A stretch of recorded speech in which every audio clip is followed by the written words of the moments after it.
დღეს ჩვენი გადაცემის სტუმარი გახლავთ ექსპერტი მაია ნიკოლეიშვილი. ქალბატონო მაია, ძალიან დიდი მადლობა მოგესალმებით და რაღაცნაირად ისე გამოდის რომ მაინც საგარეო პოლიტიკაზე უნდა ვისაუბროთ, იმიტომ რომ საგარეო პოლიტიკა ისე მოხდა რომ განსაზღვრავს ჩვენს შიდა პოლიტიკასაც და საერთოდ ჩვენ ცხოვრებას და დღის წესრიგს და თან ჩვენ ნაკლები ბერკეტი გვაქვს ამაზე ზემოქმედების მოხდენის, გარდა იმისა რომ გავაანალიზოთ და ვნახოთ რა საფრთხეები მოგველი. ჩვენ გუშინაც ვისაუბრეთ ჩემს სტუმართან კოტე ფორჩხიძესთან ერთად, რომ აი აუტალახეს კარი სი ძინპინს ამერიკის შეერთებული შტატებისა და რუსეთის პრეზიდენტებმა შეიძლება ითქვას და მიდის შედარებები ვის როგორ უფრო პომპეზურად დახვდა ასე შემდეგ, მაგრამ ალბათ საინტერესო იყო ყველაზე სი ძინპინის განცხადებები აი ამ შეხვედრების შემდეგ გაკეთებული და პრინციპში შეიძლება ვივარაუდოთ რომ რაღაც აი ორპოლუსიანობის დათქმის შემოტანისკენ მიდის ეს პროცესი.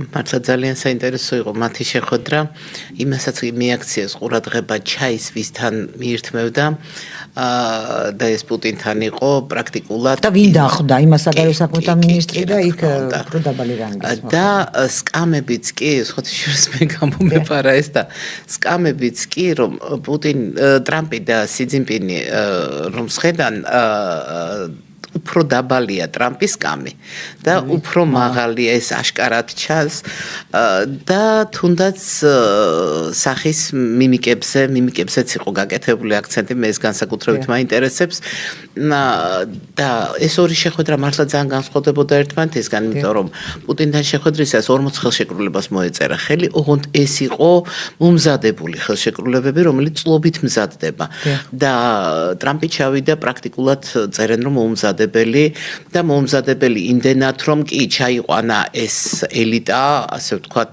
ფინანსური ელიტა, ბიზნეს ელიტა, მაგრამ ის შედეგები არ წამოუღია და ამის მიზეზი იყო პირდაპირ ტაივანის საკითხი, დათქმა პირდაპირ სი ძინპინის რომ ამაზე ეს არის წითელი ხაზები და ამაზე აღარ ვისაუბრებთო.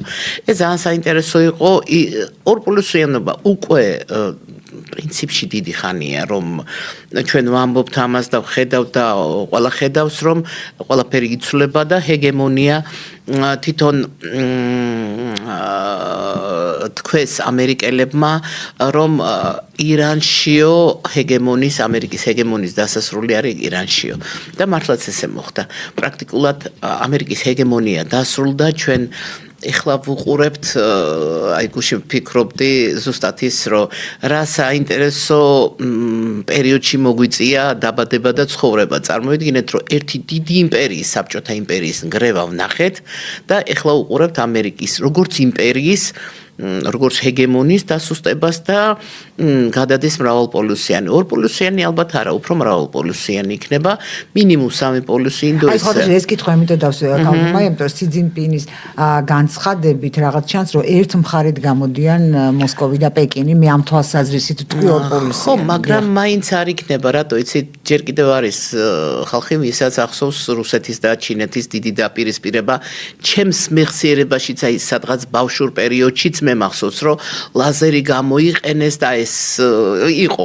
მიუხედავად იმისა რომ მეორე მსოფლიო ომის დროს ისინი საკმაოდ გვერდი იყვნენ და ბევრი დახმარება გაუწიეს ერთმანეთს, ეს ალბათ სუფთა გეოგრაფია არის და ის მაინც აღმოსავლური აზროვნების სტილი, რომელიც მათ აერთიანებთ, მაგრამ იცით რა, პრაგმატული ჩინეთი საოცრად პრაგმატული ქვეყანაა, საოცრად პრაგმატულია, იქ ეს სიყვარული, გვერდში დგომა, ესეთი ეს მხოლოდ იქამდე სანამ ეს მათი ქვეყნის ინტერესებს შეესაბამება.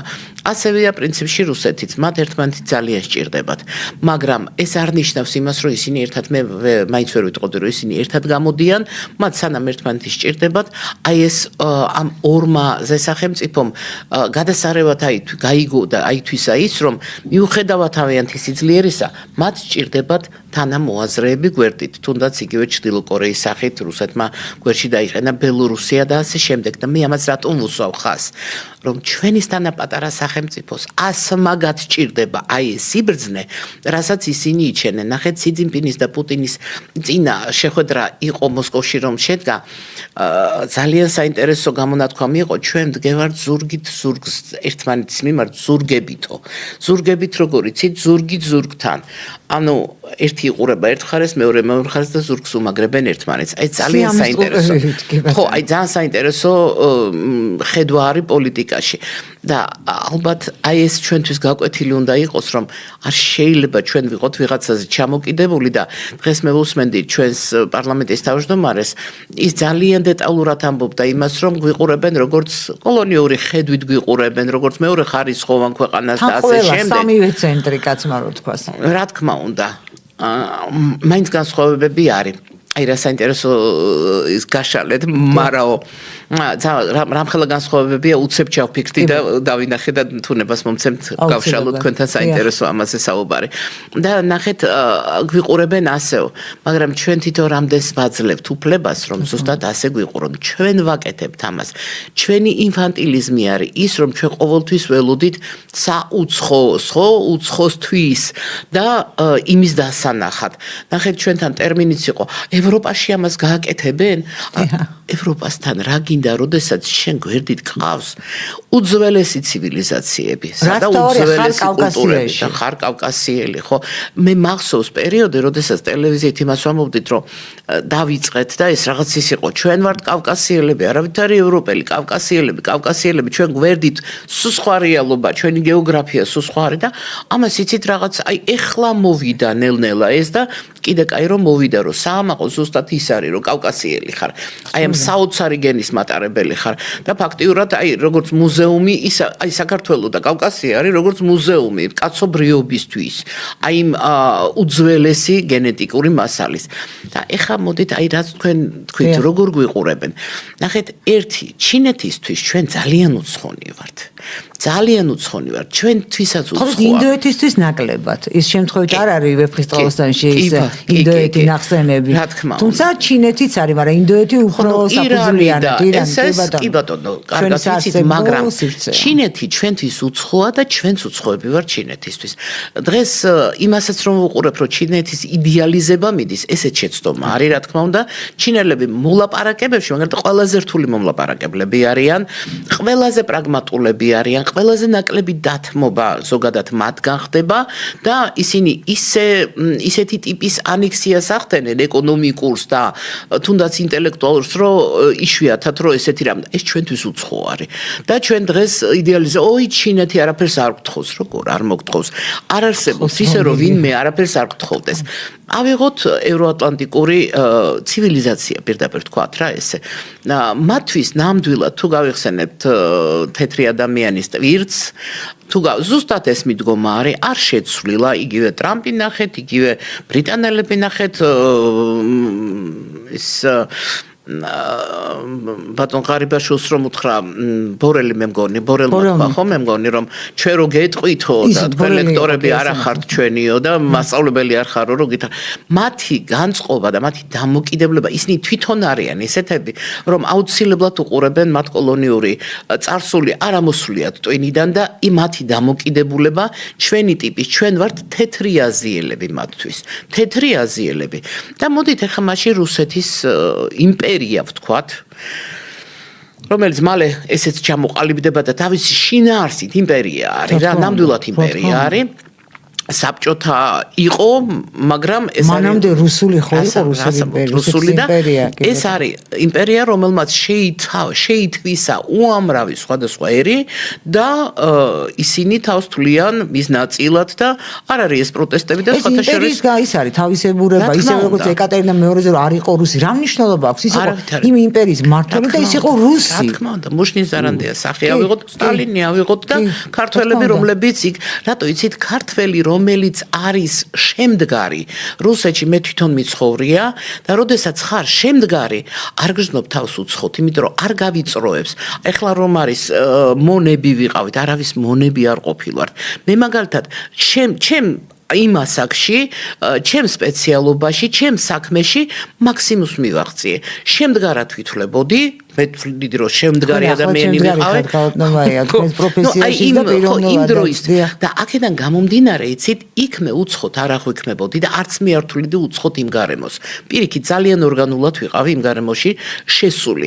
მაგრამ ხა ქართველი რომელიც ჩადის და რომელიც მტრად აღიქვამს იმ გარემოს, და ბევრი არის ესეთი წლებია ცხოვრობენ და სიძულული ცხოვრობენ. რა თქმა უნდა, მას პასუხიც იგივე უბრუნდება სარგისებური. თუმცა ალბათ ამერიკის შეერთებული შტატებში ხა მე მათთან არ მისაუბრე, იგივე ხო ცნობილი პიროვნებები იყვნენ ამერიკული ბალეტის ფუძემდებელი, იგივე სამხედრო საქმეში ჯონ მალხაშალიკაშვილი. ალბათ ისინიც არ გრძნობდნენ თავს ალბათ უცხო. ალბათ არ გრძნობდნენ, მაგრამ უცნაური წარმატების ვარიანტი, ან ვინც აღწევს, რომ ამერიკასაც აქვს ეკთვისება, რომ ვინც ნიჭიერია და ეს ტვინია, იღებს მისგან და მას აფასებს. ოღონდ საინტერესო რა არის, ცით?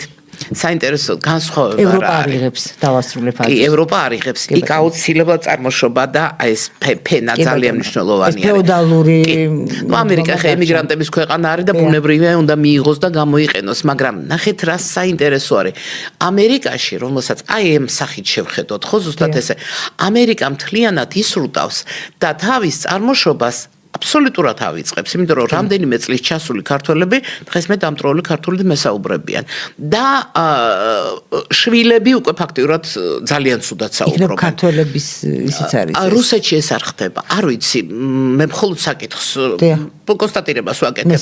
რუსეთში თაობები ქართველებად რჩებიან. მეგრულიციან, ქართულიციან.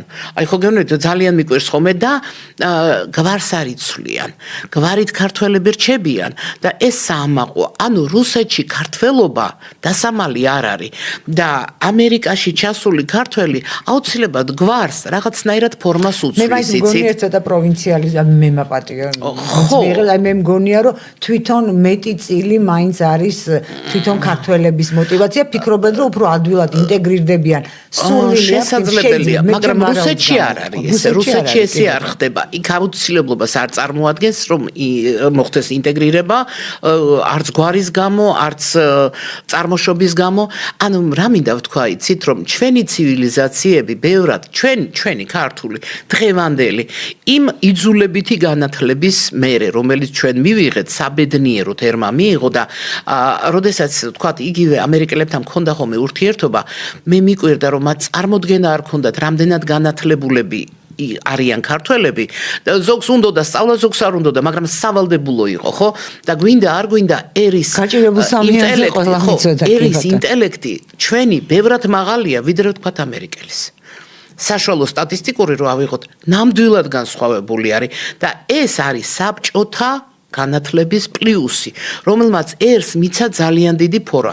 სამწუხაროდ ამას დღეს ვერ ვიყენებ და მე თუ აი ამ სამ მიმართულებას შევადარებდი, ყველაზე ახლოს ემოციურად, ინტელექტუალურად ჩვენ მაინც სლავებთან ვართ. მე ასე მიმაჩნია. თუმცა მე ვფიქრობ, რომ რუსულმა სახელმწიფომ ძალიან დიდი შეცდომა დაუშვა, რომ მე სლავები ხაზგასმით სლავები ხვდი. მე კონკრეტულად ის თვალსაზრისით, რომ თავისთვის კონტრპროდუქტიული ქმედებები განახორციელა, რამაც შეუქმნა აი მას რომ დაელაგებინა სხვანაირად საქართველოს და მას ჰქონდა იმპერიული გამოცდილება ამდენ საუკუნოვანი ხო რაღაც ინტერესები ეს იმპერიული რომელიც არ შეცვლილა პეტრე პირველის დროიდან მოყოლებული ძირითადი მიმართულება მე როგორც ხედავ არ არაგანოს თუ მოусმენთ ეხლა საერთოდ არ შეიცვლება ხო და ეს უნდა ხო და რო არ შეიცვლება ხო უნდა მიხვდე რომ თუ საქართველოს ემტერები პრობლემები გექნება სამხრეთ კავკასიაში და ჩრდილო კავკასიაში შენთვის პროდუქტიულია თუმცა ეს სხვა თემაა საუბარი იცით რა აქ არის ერთი საინტერესო მომენტი რომელიც შეცდომა ჩვენ რო დაუშვით იმდენი უნდა მაგრამ ნახეთ ჩვენ არა საინტერესო რატოა იცით მე კი არ გამართლებას ან გამტყუნებას კი არ ვცდილობ არა შეცდომა იყო იქაც და შეცდომა იყო აქაც ჩვენ ერთ დროში დაუშვით შეცდომები ჩვენც და სწორედ იმ იმპერიულ მაგრამ ჩვენ გამოცდილება არ გქონდა მე ამას მათაც არ ქონდა ლიბერალიზმის გამოცდილება მათ იმდენად ძლიერი იყო იქ ლიბერალიზმი ამ პერესტროიკის პერიოდიდან დაწყებული რომ ეს იყო აბსოლუტურად სხვა რუსეთი და მათ ნამდვილად არ ქონდათ ამის გამოცდილება ისინი ცდილობდნენ ევროპელებზე მეტი ევროპელები გამხდარიყვნენ და ინტეგრირებას ცდილობდნენ და ეს იყო მათი შეცდომა კი მათი შეცდომა იყო ეს და აი ამ შეცდომების ჩვენი შეცდომა დაუშვით მათ თავისი და ამიტომ გვაქვს ახლა შანსი რომ მათაც გადახედეს ჩვენც გადავხედოთ და იქ სადაც ვართ ჩავჯდეთ ჩვენ როგორც ქვეყანა რომელსაც შეუძლია კარგი ურთიერთობების დამყარება იქნება პრაგმატული კარგი ურთიერთობების დამყარება. და ქალბატონმა აი როგორ გაგრძელდება რაღაც ირანზე მაინც რო არ ესაუბრათ მე ვფიქრობ ირიბად მაინც შეუძლებელია პეკინში იმიტომ რომ ირანისადმი დაპირისპირებაში დიდი წილი ეს არის ჩინეთის რაღაც ზალოშენგებული მულოშენგაიგონდა თუ პირიქით და რუსეთის რა თქმა უნდა რუსეთის თავისთავად რა თქმა უნდა მაგრამ როგორ შეიძლება ტრამპმა დაამთავროს ეს ომი ირანში როცა აი შიგნით ეს პრობლემები აქვს არ აქვს კონგრესის მხარდაჭერა გარდა ამისა არჩევნები ახლოვდება კიდევ და ანუ მისთვის ეს არის კონტრპროდუქტიული მართალია იმუქრება მაგრამ რა შეუძლია გააკეთოს მოქმედების რა დიაპაზონი აქვს თავისუფალი მოქმედების იცით რა თავისუფალი მოქმედების რა დიაპაზონია კაცმა განაცხადა რომ მე რომ ისრაელის პრემიერ-მინისტრად ვიყარო კენჭიო 99% მხარს დამიჭერსო და მე შეიძლება ამაზე ვიფიქრო ეს ტრამპის განცხადება არის ხო ერთ-ერთი ბოლო განცხადება მანამდე ვენესუელაში ნატრობენო პრეზიდენტობასო აიათოლობა ლამის მოინდომა ხო და ნუ ეხა ეს წარმოუდგენელი რამ არის მაგრამ იცით რა არის მართალია ტრამპს დაეწყება თავისი გაჭირვება იმიტომ რომ პრაიმერისი უკვე დაიწყო ამერიკაში რესპუბლიკელების პრაიმერისი უკვე დაწყებული არის და ირანის ომის დამთავრება იცით რა ტრამპი ის ტიპია რომელიც დაწყება დამთავრებას არ აკეთებს ესე წესების დაცვით. შეიძლება ისეთი არაორდინალური იყოს ეს დასასრული, რომ ხო გეუბნებით, წვიმა მოდის რა გამოთქვა სახტად დავჭით. მე მგონი უფრო ის შტერული დასასრული მისაღები იქნება. თუმცა დასასრული იყოს და ჩვენ მივიღებთ ალბათ ასეთ დასასრულს რეკლამის გამო. მცირე ხნით უნდა შევწოდოთ გადაცემა, ჩვენ მალე დაბრუნდებით, დაგველოდეთ. დაბრუნდებით ეთერში განმარტებით საუბარ ჩვენს სტუმართან, მაია ნიკოლაიშვილთან ერთად. ქალბატონმა იმედი მაქვს, რომ დამთავრდება და გავიმეორებ იმას, თუნდაც სულელურად და სახტად დაგვტოვონ, მაგრამ სახტად დაგვტოვონ აი ამ ომების დამთავრებით. და არის თუ არა კავშირი უკრაინის ალბათ არის მართლა აი ჩინეთში ვიზიტს ველოდით თითქოს აქ მაგრამ ხა არც რუსეთის პირველი პირები და არც ჩინეთის არ არიან ისეთი ახალგაზრდა მე ვამბობ ახალბედა და ზოგადად თავიანთი გამოცდილებით რა ასე ვთქვათ დიპლომატიის გამოცდილებით არ არიან ისეთი მიამიტები რომ ეს პირველ ხაზზე გამოეტანათ რა თქმა უნდა ამაზე იქნებოდა საუბარი მაგრამ ეს სასაუბრო თითქოს საერთოდ არ ყოფილა ნახსენები, მაგრამ რა თქმა უნდა იქნებოდა და ამას არც იტყვია ხმამ ახლა. ეს ცვლილება გამოჩნდება. ის რომ ირანსა და ამერიკას შორის პრინციპში შერბილდა, რამხელა პაუზა აღებული ხო ხედავთ. აი გაკურებულები ვართ. ამ დროს რუსეთსა და უკრაინას შორის თითქოს რაღაც პაუზა იყო, იმ დონეზე იყო აღებული პაუზა, რომ დრონები შეიჭრენ რუსეთის ტერიტორიაზე კი. სამბეგო სისტემა რუსეთის. არა, იმას ვერც ერთი ვერ გაუძლებს, როგორც ისრაელის ვერ გაუძლო აი ესეთ 500 რაღაცა დრონი ერთდროულად ალღურად მიდიოდა, თურმე ამას ვერ უძლებს. არ ვიცი, სამხედრო ექსპერტები ამბობენ, მე არა ვარ ამაში. რა თქმა უნდა, კომპეტენტურები ვიმეორებ იმას, რასაც ჩემთვის მისაღები და ავტორიტეტული პირები ამბობდნენ, მაგრამ ნახეთ, თითქოს აქაც პაუზა წავიდა და თითქოს პაუზა წავიდა ირან-ამერიკა-ისრაელის ურთიერთობაშიც. პაუზა წავიდა რომელი დაიწყებს სად უკრაინაში რუსეთი თუ ირანი ისრაელთან მიმართებაში არადა ეს მოსალოდნელი იყო კი და ხაფანგების ავლის ჩემი აზრით ხაფანგებში არ შესვლა არის მათი აი ეს მოთმინება ირანს და რუსეთს გულისხმობ. რატომ ყველა კითხულობს, რატომ არ ურტყავს ბანკოვსკაიას რუსეთი ხო, რომელიც თავისუფლად შეუძლია. არ აკეთებს ამას. ირანმაც თითქოს შეაჩერა ეს ყველაფერი. ამერიკამაც დესანტის ჩასხმა პრინციპში ძალიან რთულია და სახმელეთო ოპერაცია ირანში ძალიან რთულია. ხა ირანის გეოგრაფიაზე დავინტერესდი და ეს რაღაც წარმოუდგენელი ქვეყანა ყოფილა აქ ისეთი რელიეფია რომ შეუძლებელია მის გაკეთება მართლა ყველა იმპერია დაინგრა ირანზე რა და ირანის ტერიტორია სპარსეთი და ირანი და ასე შემდეგ აი ამ ტერიტორიაზე მე მგონი ეს ორი პროცესი პარალელურად მიდის და ძალიან საინტერესო წამოვიდა ევროპელების ინიციატივები რომ თითქოს ბალტიისპირეთიდან სუვალკოვსკი კორიდორი რომ არის სუვალკის ალბათ ქართულად ესე არის აი მან თავდასხმას თითქოს ევროპა უფრო ემზადებოდა ამ ყველაფრისთვის, მაგრამ პარალელურად ხედავთ ევროპასა და რუსეთს შორის იწყება მოლაპარაკება. მომლაპარაკებელ ტიპებად თავისთავი კაია კალასმა წარადგინა, მაგრამ ეს გამორიცხულია, ხო? ეს გამორიცხულია, არა, მაგ მოლაპარაკებაზე არა, ეს სხვა ტიპაჟია და სხვათა შორის მარიო დრაგი იტალიელი და ანგელა მერკელის კანდიდატურები ყოფილა, აი ხა განიხილება. ხო, ძალიან საინტერესო მინიშნებაა, როცა ანგელა მერკელის კანდიდატურა განიხილება. მაგრამ ეს იქნება საგარეო საქმეთა მინისტრების დონეზე და მათ მრჩევლებად, ანუ მომლაპარაკებლებად. ნახეთ, აქ უკვე ვხედავთ რას, იცით რომ ნამდვილი დიპლომატების წამოწევა არის და არა ჯერედ კუშნერი და ვიტკოფი და ძმაკაცების დიპლომატიამ არ იმუშავა, ვხედავთ. იქ მე ვფიქრობ, რომ აი ძმაკაცები და სიძეები მატერიალური გამორჩენის მიზნითაც იყვნენ, მე ესე მგონია, შეიძლება ვცდები, ეს მდგენელიც იყო და ამ ევროპასა და რუსეთს შორის უფრო პოლიტიკური საკითხებია წინა პლანზე, თუმცა იქაც არის მატერიალური. თუნდაც მატერიალური ყოფილიყო, ნახეთ, თუნდაც მატერიალური ყოფილიყო. ეხა ირანელებთან ჯერედ კუშნერი და ვიტკოფი ორი ებრაელი თან აი ესეთი შლეიფით, რომლებიც მართლა მორწმუნე, ასე ვთქვა და ორთოდოქსი ებრაელები, აი ეს ამხელა შეცდომა უბრალოდ მე მიკვირს რა და კაია კალას ევროპას დიპლომატიის მაინც კიდე რაღაც მეხსიერება.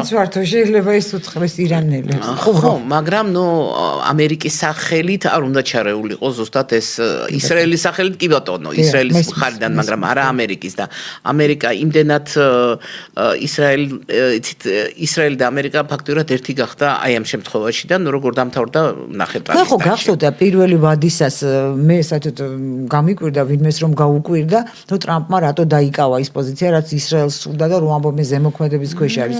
მან არ გადაიტანა დედაქალაქი ისრაელის პირველი ვადისას იერუსალიმი. ხო, ეს ამბავი რაღაცა მიჩუმათებულია თითქოს და ისე თელავივია. მიჩუმათებულია, ბევრი რაღაც არის მიჩუმათებული. ეხა მაგალითად გამოვიდა ესეთი განკარგულება, რომ ტრამპის, მისი ოჯახის წევრების გადასახადების სრული გათავისუფლება რაღაც წარმოუდგენელი რამ და ბაიდენმა ხო გააკეთა ეს წინსწრებაც შეიწყალა. აი ეხლა გააკეთა აქ უკვე. ნუ ეს რაღაც წარმოუდგენელი, იცით, რაღაცა წარმოუდგენელი ხდება ამერიკაში ამ თვალსაზრისით, მაგრამ აი ევროპის მოლაპარაკებების დაწყება რუსეთთან როდესაც მე ვუსმენ ხოლმე, ხა რატო ინტერესდები, იცით, ვუსმენ ამას და ვფიქრობ, ღმერთო ჩემო, თუ ამას ხვდება, ევროპაც კი მიდის აქამდე. ჩვენ რა გვემართება? ნახეთ, იქაც პარალელი საქართველოსთან გავავლე და აქაც პარალელს ვავლებ. თუ ეს მოლაპარაკებები, თუ ევროპა წავიდა და გეუბნება, აქ ჩვენ თითქოს უკუსულები გვაქვს და რა ვიცი, ყველაფერი ასეთი, ყველაფერი გამინუსებული, ხო? თვითონ მიდიან ამ მოლაპარაკებას და ეს მოლაპარაკებები დაიწყება, უმაღლეს დონეზე მოლაპარაკებებამდე ჯერ კიდე შორს არის, მაგრამ მანდ იქნება ძალიან სერიოზული რამდენიმე ეტაპის გავლა. ჩვენ რატომ ვჩერდებით? თქვენ ხო გესმით გალტმაია, ჩვენ რატომ ვჩერდებით, კიდე ჩვენ რატომ ვჩერდებით ერთი და ჩვენ რატომ გვაჩერებენ, იმიტომ რომ მოლაპარაკებებისას ჩვენ რო არ ვიყოთ გაჩერებულები და ვასრულებდეთ იმათ, რაც მათ უნდათ, უფრო შეიძლება მყარი პოზიციები გქონდეთ და ჩვენ ამ შემთხვევაში მარტივი ისევ სავაჭრო რჩებით და როდესაც გამოიკვეთა, იცით, თუნდაც ჩინეთში აი ეს ვიზიტები ერთი მეორის მიყოლებით. თუნდაც ეხლა აი ევროპის ეს მოძრაობები, ხო? ჩემი აზრით უკვე აქ იცით პატრონების და თან ვხედავთ რომ პატრონებად უკვე არც ერთი არ აღიქმება, არც ევროატლანტიკური სივრცე მით უმეტეს. არც ჩინური არ არის ჩვენი პატრონი და ელემენტარული მარტივი გამორიცხვის მეთოდით პატრონს ნუ ვეძებთ რა, პატრონი და ჩაკისერზე ჩამოკიდება ეს უარყოფილი ქალების ჩვევა არის და არა სახელმწიფოსი რა. გინდა თუ არა შენი წოლი. გინდა თუ არა არ მიმატოვო, ხო და ფეხებით ჩავარდნა და არ გვჭირს ამისო, არაფერი ღვთის მადლით ჩვენ გვაქვს ეხა მოხდა იმდენი რამ გარშემო, თუნდაც ირანის აი ეს იცით რა მას ამოიწია ამდენი ხანი დუმდა, ბოლავდა, თითქოს ტორპირონელა იწვება, ცხელი როა და მხოლოდ ბოლი ამოდი. უცებ ეს ყველაფერი გასკდა და ჩვენ ამას ვხედავთ და ჩემი აზრით საჭირო არის ხო გერვით არა პატრონის ზებნა და მფარველის ზებნა, არამედ აი დღეს დღეს მე ესე მგონია მაინც რომ ამ საუბრების თუნდაც დიპლომატიის დონეზე, სახალხო დიპლომატიის დონეზე, მაგრამ მე იმედი მაქვს და გარკვეულ მოძრაობებს ხედავ და გარკვეული საეკლესიო რელიგიური პირების წინააღმდეგობა მეუფეშიოს მიმართ მანიშნებს იმას, რომ ჩვენი ყველაზე ძლიერი ღერძი, რაც ჩვენ გაგვაჩნია, რაც ჩვენ გვაერთიანებს, ჩვენ იმპერიული გამარჯვების გამოცდილება არ აქვს, რაც ვთქვათ, რუსეთს აერთიანებს უკვდავი პოლკის სახით და გამარჯვება არის მათი გამაერთიანებელი და ომია გამაერთიანებელი. ჩვენი გამაერთიანებელი 17 მაისმა გვაჩვენა პატრიარქის გარდაცვალება. ჩვენი გამაერთიანებელი არის მართლმადიდებლობა. სწორედ აქედან გამომდინარე, ჩემი აზრით, სწორედ მართლმადიდებლობას და ჩვენს მართლმადიდებელ პატრიარქს აქვს ყველაზე დიდი ძალა, უფლება, მორალურიც და აი ხო განვით ისტორიულიც და საზოგადოებისგან მიცემული ყველაზე დიდი ნდობის მანდატი მას აქვს და მე დარწმუნებული ვარ, რომ ეს დაიწყება აფხაზეთთან ურთიერთობის მოგვარებით და რა თქმა უნდა რუსეთი აგანზე არ იქნება პირიქით მისი დახმარებით. აი მე ამაში დარწმუნებული ვარ და აი მე ვხედავ რომ პატრიარქი როცა ამბობდა რომ მე მოვესწრებიო. პატრიარქი მეუფეშიოში მოესწრება, კი, ნამდვილად. და ეს იქნება მეუფეშიო, ვინც ამას გააკეთებს. მე ამაში ღრმად ვარ დარწმუნებული და აი ამას უკვე მერე მიყვება ქართული დიპლომატია. და სხვათა შორის ეკლესია არის ერთადერთი ინსტიტუცია, რომელიც იყო, არის და ეს ინსტიტუცია აერთიანებს ჩვენს ქართულ ეროვნულ ერთიან ცნობიერებას.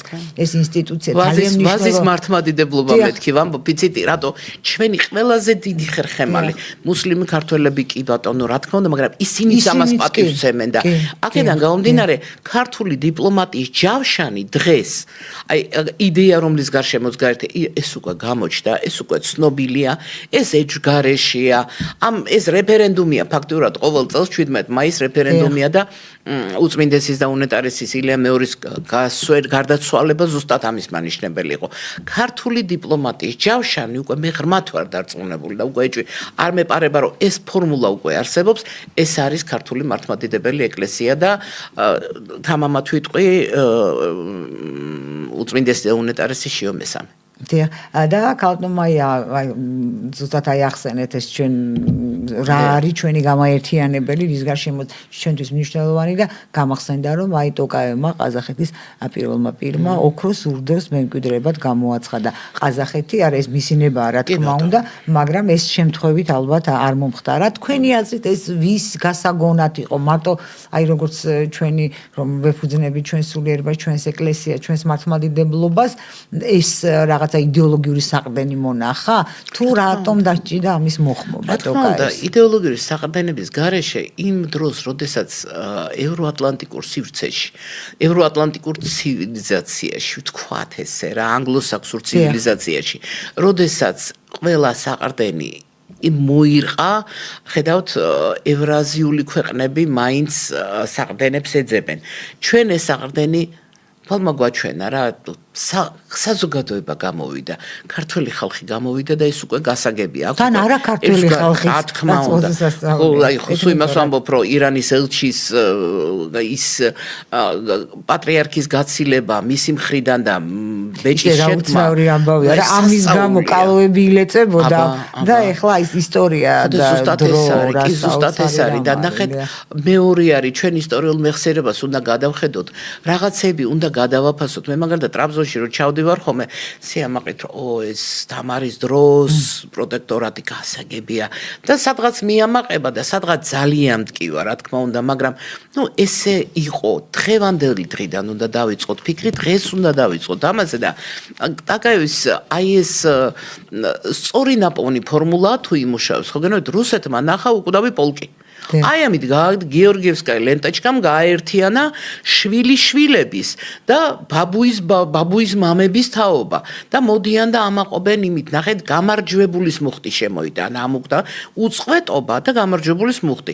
უწყვეტობა ჩვენთვის გამარჯვებული ხა პატარა ქვეყანა ვართ და გამარჯვებები შეიძლება ბრძოლის მოგება გქონდეს, მაგრამ ზოგადად ხა იმპერიის ასეთი ძალა ჩვენ არასოდეს არ ქონია, მაგრამ ნახეთ ჩვენი გამაერთიანებელი სწორედ მართლმადიდებლობა არის ღერძი, ეროვნული ღერძი და ზუსტად ასეთი ოქროს ურდო იპოვა და სწორი მიგნება, ჩემი აზრით ეს სწორი მიგნება, იმიტომ რომ ყაზახებში ამას გრძნობ, თვითონ ბუნებაში ხედავ ამას და ნამდვილად ეს არის, მათი თუნდაც კულინარია, ხო, რომელიც ჩვენთვის საკმაოდ რთული არის. ეს ნამდვილად გაგრძელება არის. ეს არის სწორედ ის საყრდენები, რომელსაც პოულობენ სახელმწიფო, კარგია ვინც ამას იპოვის. ამის გარეშე ვინც დარჩება, ის წაიშლება და ის გადაგვარდება. და ეს როგორ უთავსდება აი ეს ნეო-ოსმალურ იდეას? იცით რა, დიდი თურანის პროექტი, ჩემი აზრით, არავინ არ დაუშვებს, იმიტომ რომ აქ იმდენი, იცით, თან შეხედეთ საოცრება რა არის, რომ ის ქვეყნები, რომელიც ჩვენ ძალიან ბნელი და ხურული გვეგონა, იმიტომ რომ ჩვენ არ ვიცოდით. ეხლა მე ხო გეუბნით ირანი ძალიან დავინტერესდი. ეხლა მოყვარულის დონეზე რა თქმა უნდა. დავნახე რომ თურმე ტექნიკურ განათლებას რამხელა როლი უკავია, რამხელა რა რაოდენობის ტექნიკური განათლების მქონე ირანელები არიან, რომლებიც წამყვან პოზიციებზე არიან სხვადასხვა ამერიკულ მოწინავე მაღალ ტექნოლოგიურ მიმართულებებით, იცით? და თურმე აი ეს ტექნიკური უნივერსიტეტი ყოფილა ირანის ერთ-ერთი უძლიერესი, რომელიც საოცარი ტვინებია და ამას ნახეთ კიდეც, ხო, ბირთვული ფიზიკოსები, რომლებიც იქ მუშაობდნენ, ეს საკუთარი ძალებით აკეთებენ ამას. და გაიხსნა თითქოს დავინახეთ რაღაც ახალი, მე მაგალითად მეგონა რაღაც ჩემთვისაც ჩაკეტილი ქვეყანა იყო. და ამ დროს ხედავთ უამრავ პლასტს, რომელიც არის სიღრმეში. და მაინც იცით, იმდენად პრაგმატულები და თანამედროვენი ყოფილან. ჩინეთში რო თანამედროვენი არიან, ახლა ამაში ეჭვი არ გვეპარება. იგივე ყაზახეთში ხა მე ვიყავი მომიწია ბოლო წლებში. ეს აბსოლუტურად სხვა არის, ეს არ არის მიწურებში მცხოვრები ყაზახები, რომლებიც თქვათ რაღაც პერიოდის წინ იყო. 200 მილიარდის ინვესტიცია განახორციელა, თუმცა მათ მაინც თქვენს ოქროს ურდოში თავმოვლები რა თქმა უნდა. და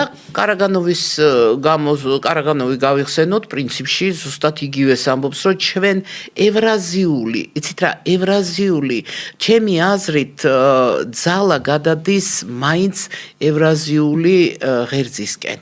და ალბათ მომავალი მაინც ევრაზიული ქვეყნების არის და აი თქვენ დასაწყისში რომ ბრძანეთ ჩინეთის და რუსეთის ურთიერთობა, ესენი ერთად არ არიან, მაგრამ ისინი ერთად ძალიან თანამედროვე საქმეებს გააკეთებენ. მე ამაში ღრმად ვარ დარწმუნებული, აქვე ჩაეწერება ყაზახეთი და ისინი ვინც სწორებას აიღებენ ამ მიმართულებაზე. მით უმეტეს კარაგანოვის თეორია პირდაპირ ამაზე მიდის. ქალბატონო, ძალიან დიდი მადლობა ჩემ და სამწუხაროდ. ჩვენი გადაცემის დრო ძალიან სწრაფად ამოიწურა.